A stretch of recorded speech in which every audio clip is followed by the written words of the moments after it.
ગાંધીનગર ખાતેથી નર્મદા હોલ ખાતેથી રાજ્યના પ્રવક્તા મંત્રી જીતુ વાઘાણીએ 16 જાન્યુઆરીના બપોરે 2 વાગે પ્રેસ કોન્ફરન્સમાં જણાવ્યું હતું કે રાજ્ય સરકારની પ્રોત્સાહક નીતિઓના પરિણામે ગુજરાત નેશનલ સ્ટાર્ટઅપ રેન્કિંગમાં 5મી વખત બેસ્ટ પરફોર્મર સ્ટેટ બન્યું છે।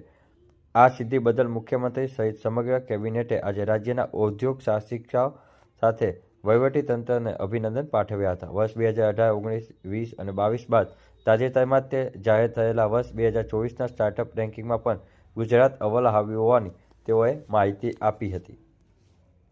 મિત્રો આનંદની વાત એ છે કે ગુજરાતે સતત ચોથી વખત નેશનલ સ્ટાર્ટઅપ રેન્કિંગમાં બેસ્ટ પરફોર્મર તરીકે રાજ્ય દરજ્જો મેળવ્યો છે। આપણી ઔદ્યોગિક નીતિ 2020 અંતર્ગત 430 થી પણ વધારે સ્ટાર્ટઅપ અંદાજે 65 કરોડની નાણાકીય સહાય એ આપણે આપી છે।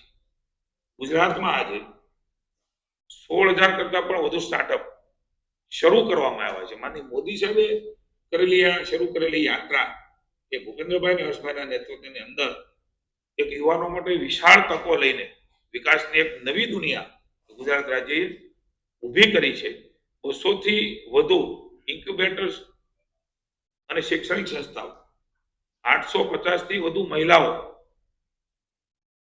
બહેનો કેવી રીતે આગળ વધે એના માટેના મહિલા સશક્તિકરણની જે વાત મોદી સાહેબે શરૂ કરી હતી, આજે ગુજરાતમાં આપણે જોઈ રહ્યા છીએ 850 થી પણ વધારે મહિલાઓની આગેવાનીમાં સ્ટાર્ટઅપ્સ તેમજ શહેરી ગ્રામીણ વિસ્તારોમાં કાર્યરત 350 થી વધુ પાયાના સ્ટાર્ટઅપ્સનો પણ આમાં સમાવેશ થાય છે।